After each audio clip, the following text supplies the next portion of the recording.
started here. So as mentioned, we've covered most of Chapter 8. I did skip the section on parametric equations because I just think it's better to leave that for later. I mean, we could get into it, but to me it's a little bit kind of like off topic in some sense. I mean, parametric equations are interesting and useful and important thing that we do eventually study in calculus, but I don't think calculus here gets back to parametric equations until I don't think until Calc 3. So whatever I say about that here, it's, I don't know. And I guess you could argue the same thing about vectors. Some of the things I have to say about vectors you probably won't return to till Calculus 3, but I do think that vectors, you're much more likely to run into engineering courses and physics courses which you use vectors. And it is true that physics courses will also use parametric equations. I mean, that's how we talk about physics pretty much. I mean, x is a function of time, y is a function of time. You know, you don't typically have,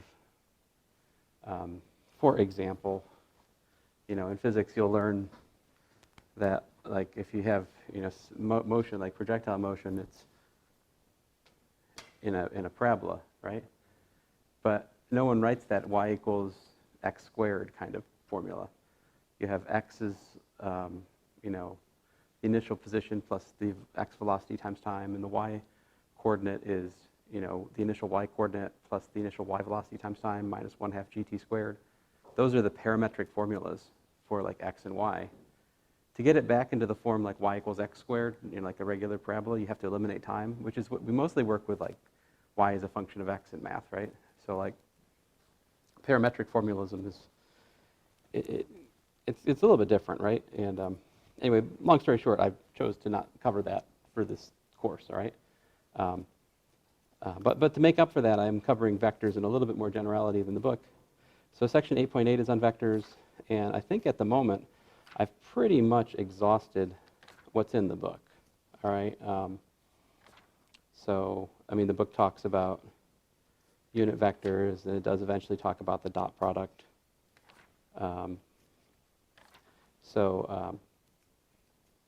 You know, I will try to pick, you know, exercises from the book to recommend. I'm sure there's a lot in here that are worth doing. But then I'll try to make up some additional problems that sort of echo the things I'm doing in here that are not in the book, right? And that's why I need to write up notes, is because I'm going a little bit past the book, especially in 3 dimensions. The book does not have 3 dimensions, but I'd like to talk to you guys about 3 dimensions. So just a reminder, what we already learned last time was the dot product, right?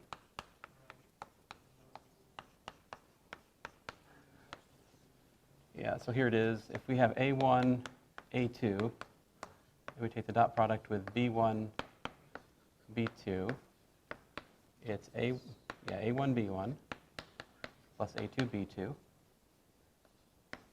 And we learned from applying the law of cosines to, you know, the appropriate diagram last time, that that's also equal to the product AB cosine of the angle between, right? Where, so I'm using the usual notation. A vector is A1, A2. B vector is B1, B2. But the letters without the vector symbol are the square root of, well, A dot A, which is also the square root of A1 squared plus A2 squared, and likewise for B.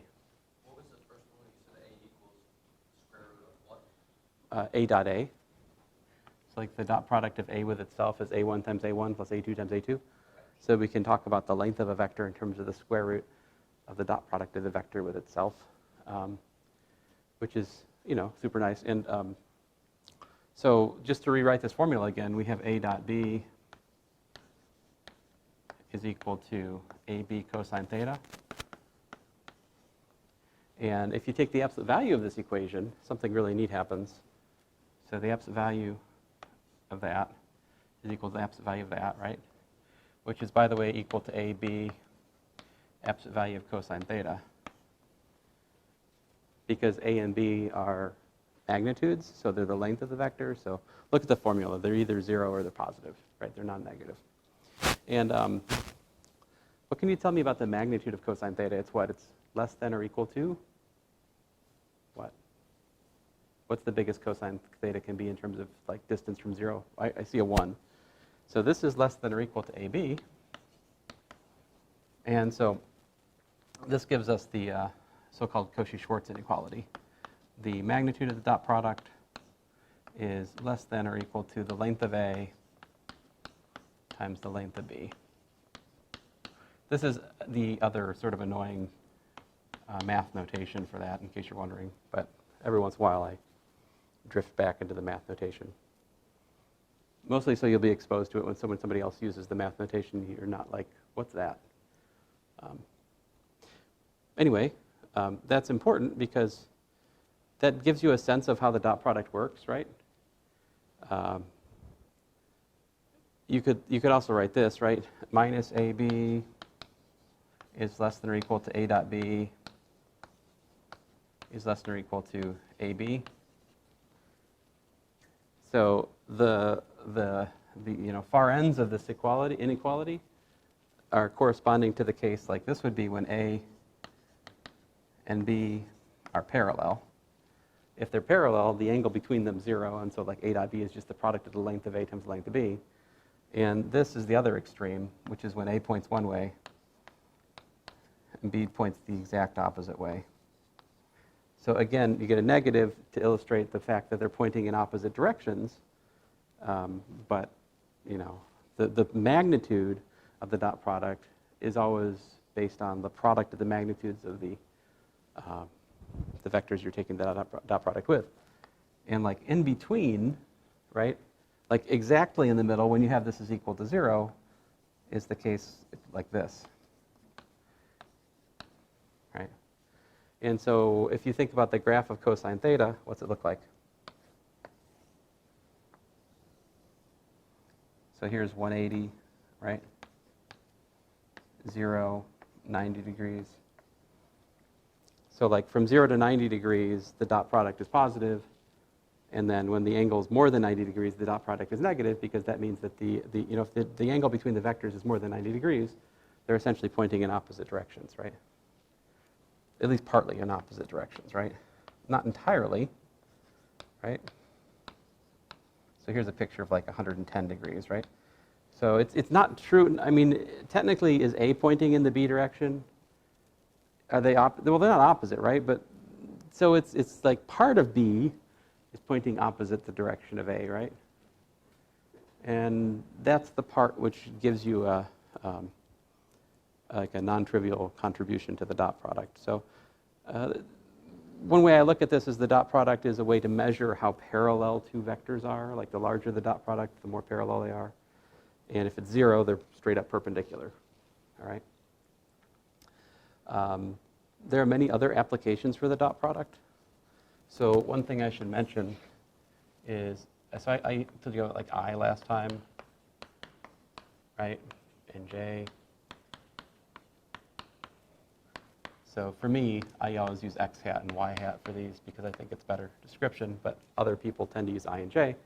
And so check it out.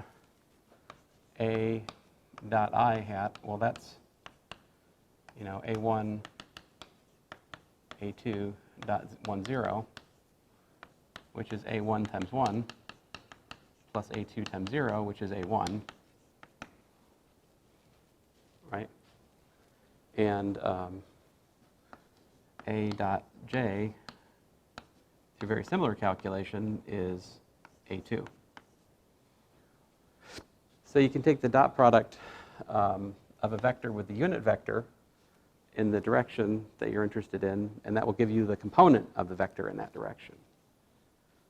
In like fashion, if you have a vector A, right, like this, and you've got a vector B, like this, all right, and you want to find out what part of the vector B lies in the A direction, you can do something very similar. So like, I can draw a picture like this. See that's the part of B if I just make this perpendicular to A, right? So that would be the shadow of B into the A direction. The length of this is just A. So if this was the x hat direction, excuse me, this B rather, I should use B. If you think about this, right? If A was in the x direction, we would expect you just do like A dot I hat to get the part of the vector which is in the x direction. So instead of doing that, we do B dot A hat. And this gives you what's called the component in the B direction, in the A direction rather, my bad, of B. So for these problems, will we get like definite answers, or are we gonna get like theorems and where it's like, well, Well, we get definite answers. So I'm just reiterating the the general sort of thing we came to last time, but we can work an example with numbers for sure. So if I have like A is say 3, 7, and B is, oh, I don't know, minus 2, 3, I can ask what's the angle between A and B, right? Find the angle between these vectors. And of course, we could go back and we could use right triangle trigonometry to do this, no doubt, up 3, over 3, up 7, this is like A, right? And B is over 2 and up 3, so it's like over here somewhere-ish, right? So we're trying to find what's this angle, right? And so you could put these numbers in and you could draw triangles and you could figure it out like that, right? Or you could use the dot product, which would be way, way faster. Lest I regret, let me move the camera. So to use the dot product to find the angle between the vectors, we first of all notice that like the length of A is the square root of 3 squared plus 7 squared, right? Which is the square root of 58. Wait a minute, no. Well, no, 9 plus 49 is 58, right? 58, okay. And B, length of B, square root of minus 2 squared plus 3 squared, 4 plus, square root of 13, right? Now what's A dot B equal to?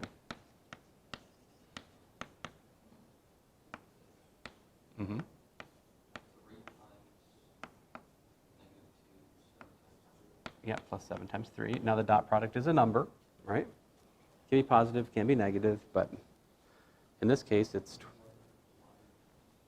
21 minus 6, which is 15, right? Okay, so what this tells me is that 15 is the square root of 58 times the square root of 13 times the cosine of the angle between them, right? Of course, we can solve that for theta.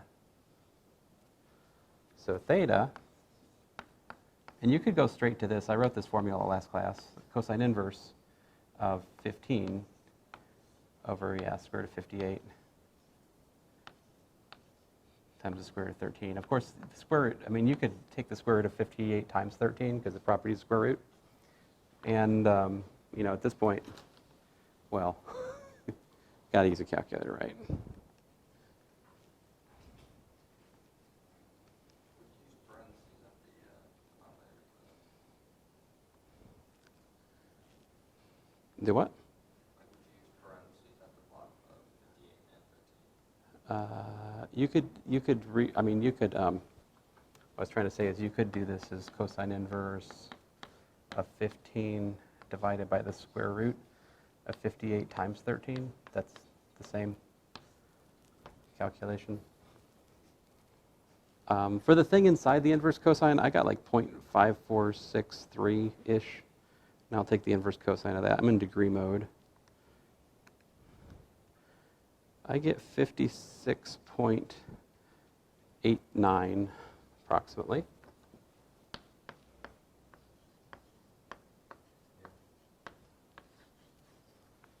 So, we could put the numbers in and make a careful picture to figure out that angle, right?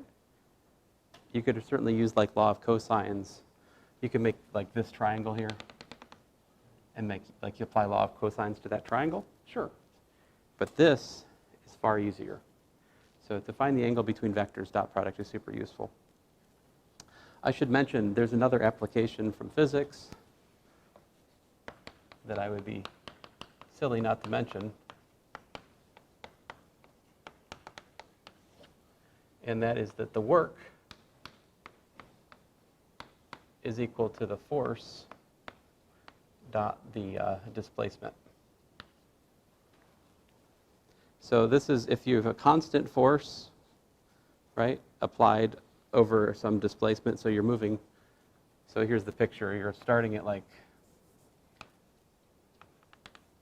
position 1, and you're going over here to position 2.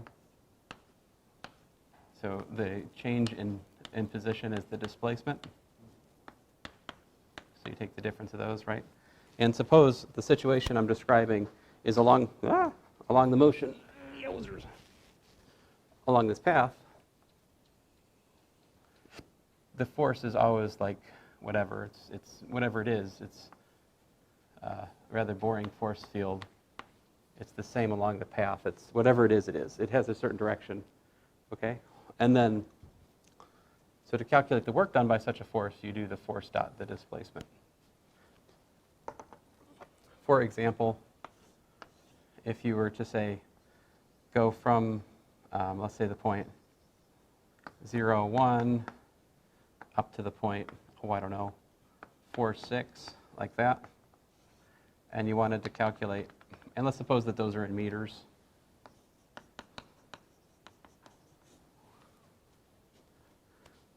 Suppose those are in meters, and suppose you want to know the work done by gravity, okay? And so let's suppose that the mass equals to 1 kilogram, right? So then the force of gravity is, it's 0, minus mg. So you're right, it's 9.8 newtons.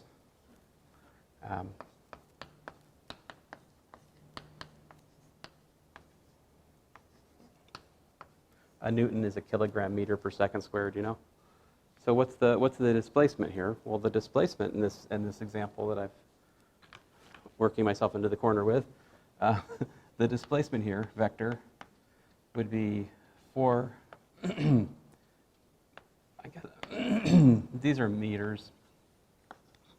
Units are a drag, 6 minus 1, so 5 meters. So the force dot the displacement is 0 times 4 meters minus 9.8 newtons times 5 meters. So the work done is minus 5 times 9.8, what's that? 49? Okay. Minus 49 Newton meters, otherwise known as a joule. So a joule is a Newton meter, which is a kilogram meter squared per second squared for what it's worth. But you notice that the dot product takes care of the directionality. So the rule in physics, of course, is like if the force applied is opposite, the direction of, well, if it's perpendicular to the direction of motion, it doesn't do work. So like part of gravity is perpendicular. Basically, another way to look at it is only the part of the motion that's in the direction of the force kind of gets work done on it. So in some sense, like there's only a vertical displacement here in the direction of the gravity force, which is why only the 5 times the 9.8 give us something non-trivial. It wouldn't matter how far we went over horizontally. It's not going to change the work done by gravity. Like gravity is just vertical in this way of thinking. Yeah, like you throw a football. Mm-hmm. So anyway, obviously the applications to physics, this is just the most obvious one, right? But okay, so like I said, we're going to do 3 dimensions. How does this change in 3 dimensions? What does a vector look like in 3 dimensions? Yeah, it's got an x, y, and z. So actually, everything I'm about to erase is still true in 3 dimensions. But A1, A2, and A3. A1, A2, A3. So let me just do it. write it out here.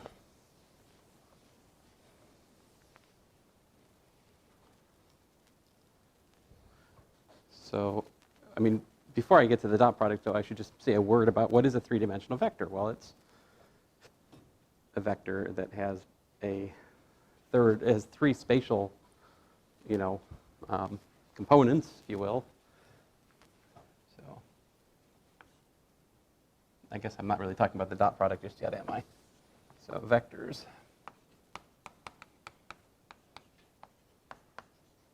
In 3D. So it's something like this, like you guys already told me. A1, A2, A3, right? And we'll think about this happening in the universe of R3, which is the set of triples, X, Y, Z.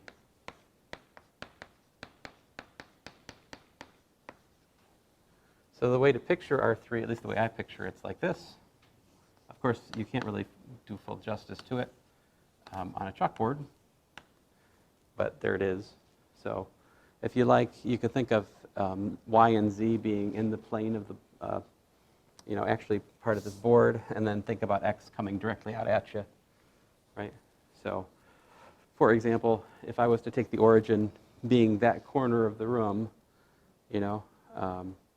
so Seth is roughly speaking, he would be where y is equal to 0, and if I talk about his foot, that's where z is equal to 0.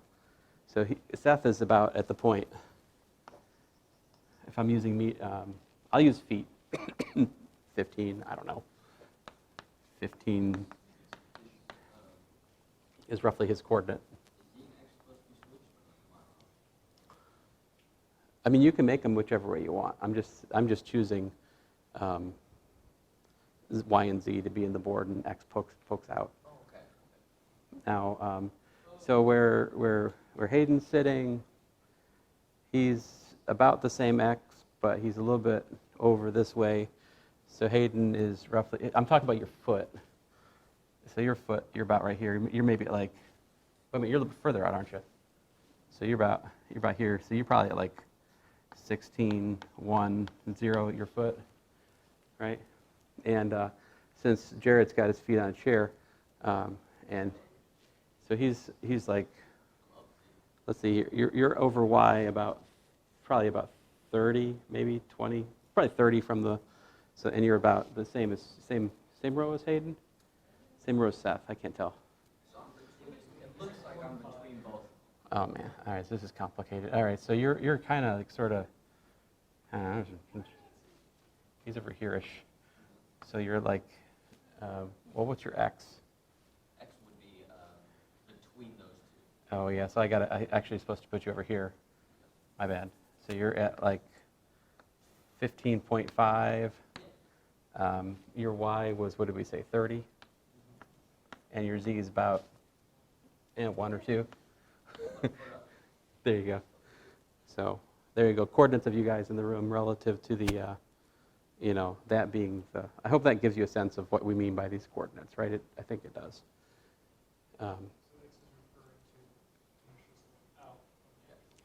Right. So like, here's one of the cool things we could do. We could calculate. I'm just saying, I understand that they can be interchanged. Mm-hmm. But in that diagram in that demonstration, X is Out of the board, yeah. Now, if I wanted to calculate the distance, say from Jared's feet to Hayden's feet, in other words, calculate the distance from this point to this point, right? The length of this line segment.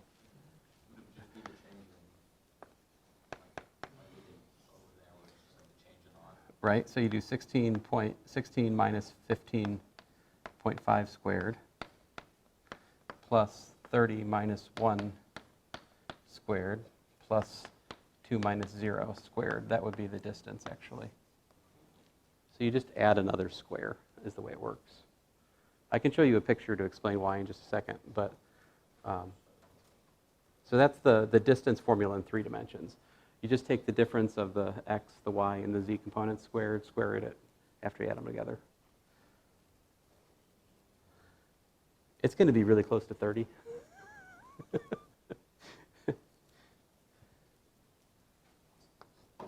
You guys calculating it for me? Up to the limits of our measurements, it's 30. No, it's that close to 30. What? This is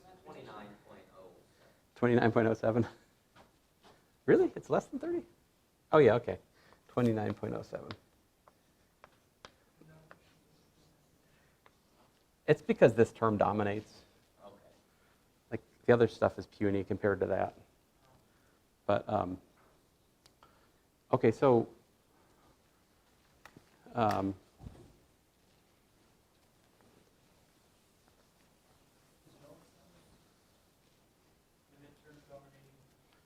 whichever number's biggest, when you square it, it gets bigger, relatively speaking. So, like, that's just, yeah. Now, so, look, if I take the displacement vector, whatever we're thinking about, and move it to the origin, it's easier to think about. So, like, what's the distance to x, y, z from the origin? So I've always found this picture to be very helpful. What you think about is projecting this point down into the xy plane. So that point would be x, y, 0, right? If you project that point down into the xy plane, it gives you that. And then you can look at a couple triangles, right triangles actually. So this has distance y, this side is x, right? So in view of that, what's the length of the hypotenuse? Where did I put? Oh, there it is. X squared plus y squared. Right, so yeah, square root of x squared plus y squared, very good. Right, and then if we look at this triangle, this vertical triangle, right, it's again a right triangle, and the height here is z. So what's this distance? Well, it's Whatever that x squared plus y squared plus z squared. right, square root of x squared plus y squared squared, right, plus a z squared square root. But what is that? Well, that's exactly the square root of x squared plus y squared plus z squared.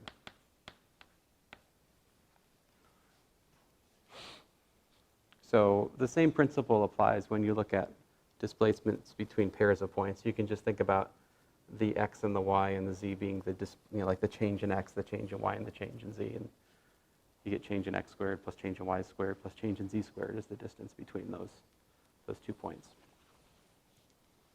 But this also tells us how to calculate the length of a vector. See, the length of a 3-dimensional vector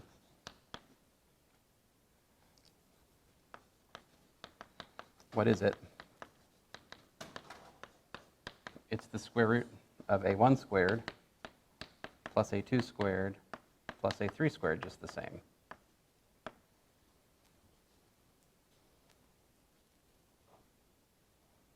All right? And so, of course, we can also define a hat just the same as before, right? So this would be, this will also be, we'll call this A, right? Supposing that this is vector A, right? And so A hat, if A is not 0, is 1 over AA, aka, lots of A's here. A is equal to AA hat. So you can still write a vector as a product of its magnitude times its direction, right? But now if I asked you what's the angle of the vector, think about it. Can you describe the direction of the vector by one angle? 3 dimensions? I tell you I've got a stick with length 3 and it's at 60 degrees. What does that mean? 60 degrees relative to what? You know, like you can't make that work with just one angle. You need 2, right? But we don't typically describe vectors in terms of 2 angles. We just say in 3 dimensions we prefer to describe the vector by its magnitude and its unit vector. Although engineers do use things called Euler angles, or sometimes they're called direction cosines. to describe it. So like if you give the angle of the vector relative to the x-axis, to the y-axis, and to the z-axis, that kind of pins it down. But all I'm really trying to say here, you guys, is that the discussion we had about standard angle doesn't have a direct analog in 3 dimensions. But the dot product does. So like the dot product of 2 vectors in 3 dimensions, it is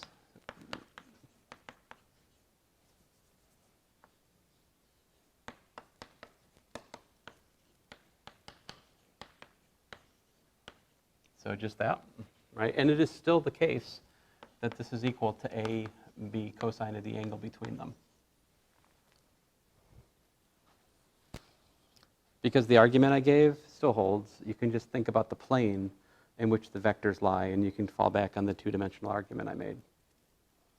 So the fact that these are 3-dimensional vectors doesn't change the applicability of that argument. In fact, that argument still works in 4 or 5 or however many dimensions you like. You can always think about the plane which has just those 2 vectors in them. And the dot product in more dimensions, it's the same thing. If you had n dimensions, you just do a1, b1 plus a2, b2 plus da da da da plus an, bn. So we can still write down formulas for the dot product far after we're able to like directly visualize it in terms of like spatial geometry. Personally, this is where it stops for me. I can visualize 3 dimensions, 4, and not so much. My brother used to live close to Princeton, and he had the opportunity to go to the Institute for Advanced Study for a talk or two. And one of the ones he went to,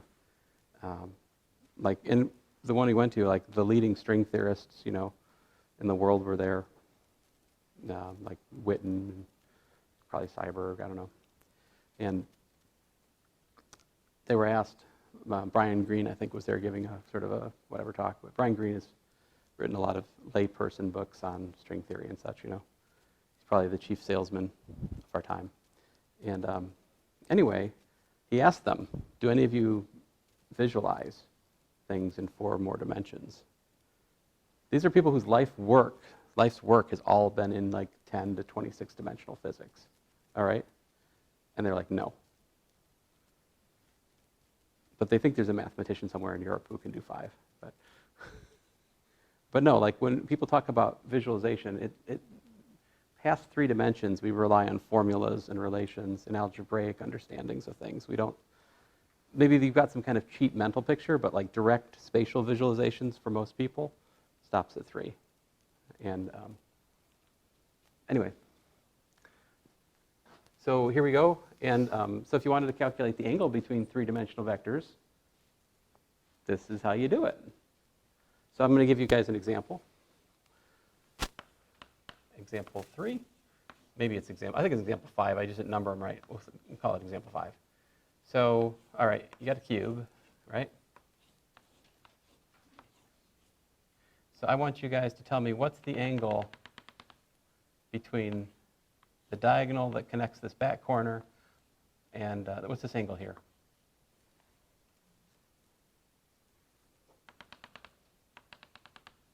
The cube. What's this angle that connects the back up vertical leg to the one that connects this corner to the front corner? Make a guess. I'd say 45. Say 45 degrees. That was the guess I was looking for. So let's see why it's not 45 degrees. So I appreciate that, though, because it makes it more fun that we can find it something else. So I'm going to put the back of that guy right there as the origin. And because it doesn't matter, let's just make it have length 1. So this point, this one would be like 1, 0, 0. This guy would be what? 1, 1, 0. This one over here, 0, 1, 0. All right, I'm telling you everything that we don't care about. This one up here, 1, 1, 1, right? This one up here, 0, 0, 1. So let me point out that the question is theta should be the angle between the vector 0, 0, 1 and 1, 1, 1. What's it equal to, right? So let's call this vector A. Let's call this vector B. What's the length of A? Why are we starting Why are we starting at 0, 0, 1? We're not starting at 0, 0, 1. I'm looking at, good question. I'm trying to say what this is the vector. This is the vector A, Oh, so you're trying to find the magnitude of that. and this is the vector B. I'm trying to find the angle between those two. Okay. So using the displacement from 0, so like 1, 1, 1 minus 0 is just 1, 1, 1. And 0, 0, 1 minus 0, 0, 0 is just 0, 0, 1. But now I'm thinking of them as vectors. Did I move over there? So what's the length of A and length of B? 1 plus 1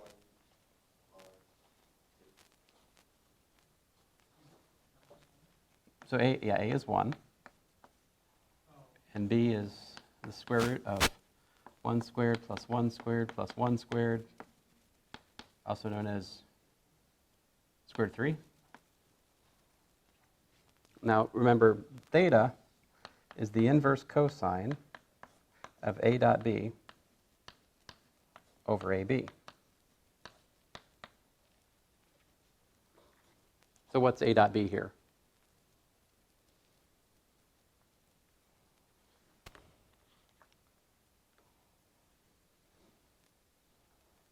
No, so we have 0 times inverse cosine.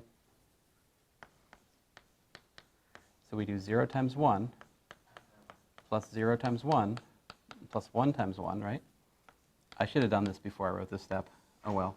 And downstairs I got square root of 3. So we got, as it turns out, inverse cosine of 1 over the square root of 3.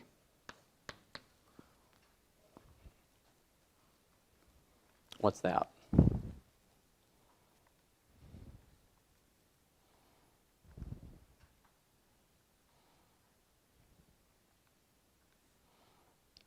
In degrees, I get 54.74 degrees.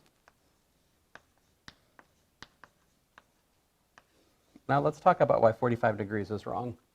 Although every time I've ever asked this question, almost without exception, whether it's in Calculus 3 or physics when I'm introducing vectors, people always say 45 degrees. All right, and the temptation is to think that when you look at that, sort of, if you could visualize, this is a picture, and this is the B vector. And we're trying to find this angle here, right? So if you focus just in on that and you draw it, just like this instead, becomes more obvious what's going on here.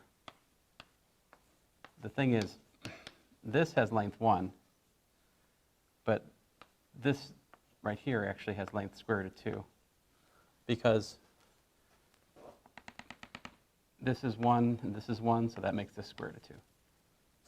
So the plane which connects the diagonal points, it's not a square, it's a rectangle, and that's why the diagonal doesn't have 45 degrees off the top. But this is what vectors helps us with in 3 dimensions, is it frees us of like inadvertent 2-dimensional bias that we have. And whenever I taught physics, I always had like a subset of engineers who would dogmatically refuse to learn vectors because they thought they could just find the plane and do stuff 2-dimensionally, but it always fails. You can do much more with vectors than you can with just pictures. Pictures and geometric insight will get you a long ways, but they're just things you can do with vectors that are very nice.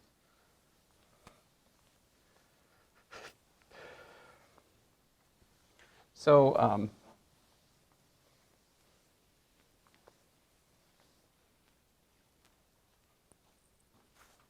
let's see here. Let's look at another example. So that's kind of a sneaky example. Here's a typical test question I ask about vectors. Find the angle.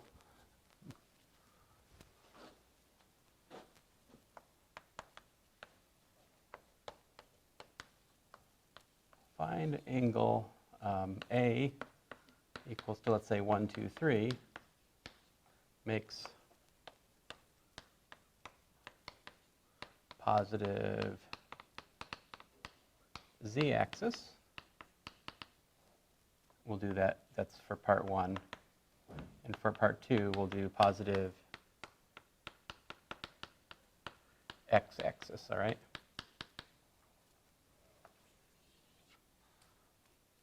So here's a picture. What's going on? A is like this.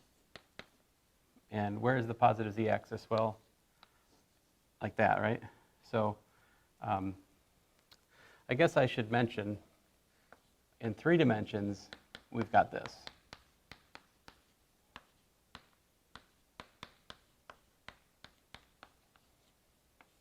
And then you do k.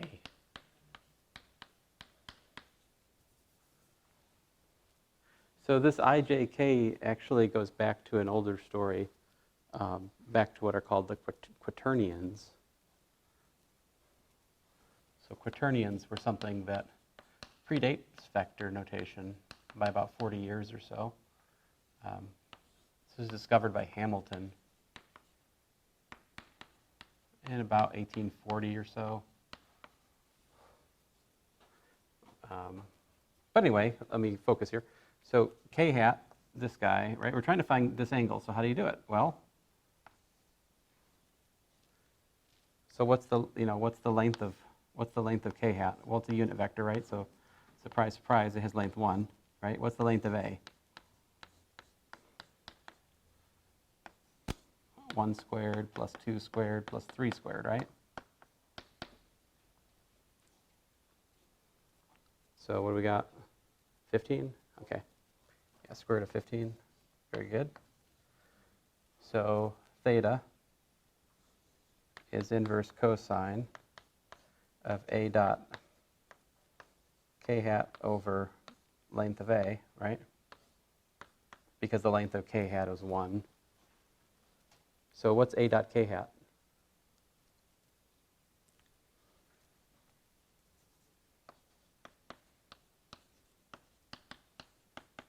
What's 1, 2, 3 dot 0, 0, 1? 14. Nope, not 14. So we do 1 times 0. No, the 1.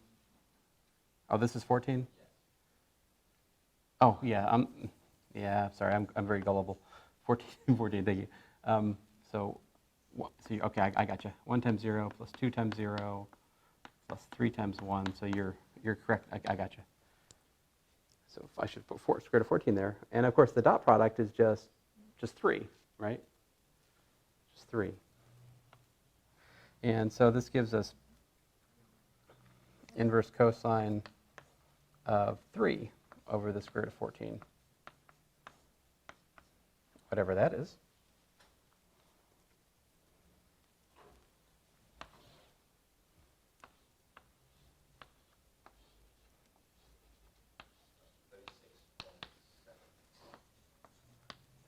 .7 degrees, roughly speaking. Okay.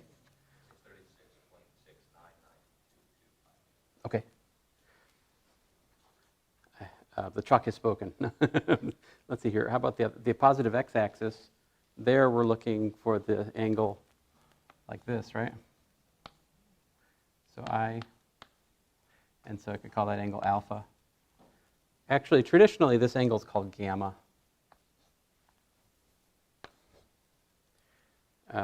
So here alpha would be, inverse cosine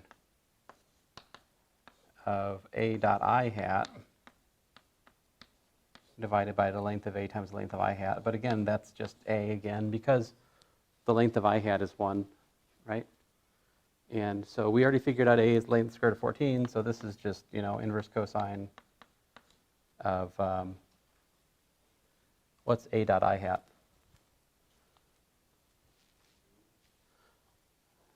So we have 123.100. Just 1, right?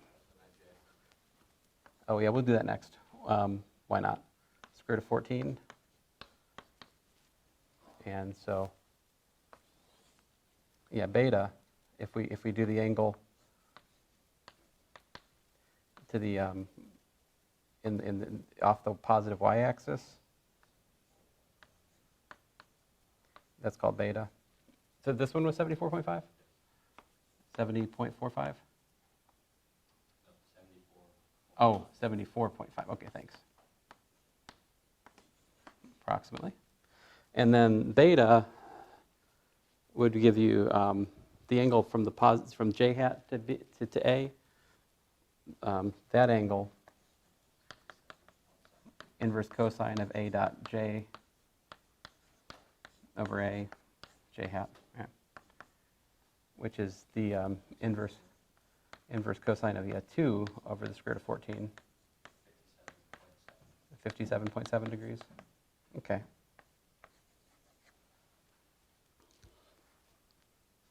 So if you look at these,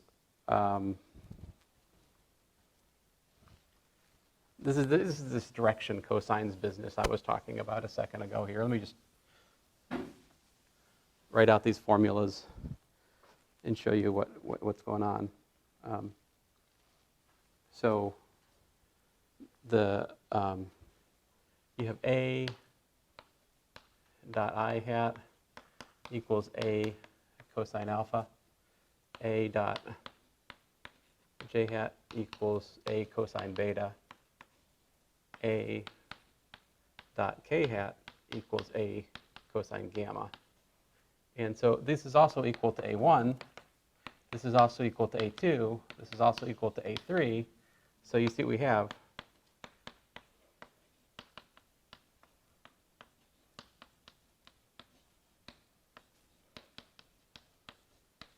If you give me the alpha, beta, and gamma, the so-called Euler angles for the vector, that specifies the direction.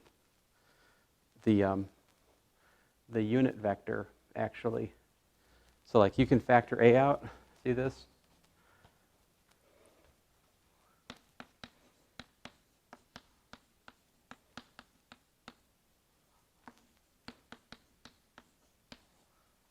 You can factor the A out like that and see that this has to be the unit vector in the A direction. So that's the closest thing we can get. In 2 dimensions, it was much simpler because like in 2 dimensions, A hat was just cosine theta sine theta. That was the unit vector in 2 dimensions in terms of an angle. But this is like the closest thing I can get in 3 dimensions. Not that I expect you to remember this or even know this. This is just like for your information. The point of this example that you were supposed to learn that was relevant was how to find the angle between the axis and the vector. Like that's a decent question for you guys. So next time, we'll talk about how to get a perpendicular vector to a given vector. That's going to be something called the cross product. So, yeah.